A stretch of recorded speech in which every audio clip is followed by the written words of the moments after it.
今啊5日节要到咯，台南龙船锦标赛伫咧安平开台天后宫点灯。去年有97队，今年有121队参加比赛。这个比赛的规模，搁来创纪录。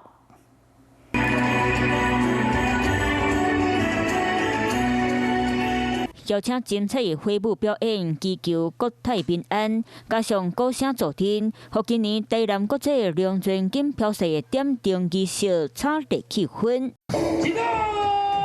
由台南市长黄伟哲和立委，阁有真侪位中官贵宾，照管礼伫咧安平开台天后宫头前祈福，点到菜伫咧庙埕边12只龙船的灯火，同时嘛代表龙船比赛正式起鼓。龙舟锦标赛不仅是一个传统，也是有文化传承的意义，更重要的是一个很重要的这个体育的这个竞赛，也欢迎大家能够在527到531，欢迎来台南看龙舟、吃粽子、吃美食。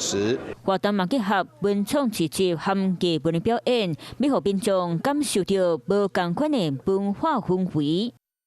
Hello， 我是张新文。想要抢先掌握最及时的新闻资讯吗？赶快订阅、按赞、开启小铃铛，锁定华视新闻 YouTube 频道。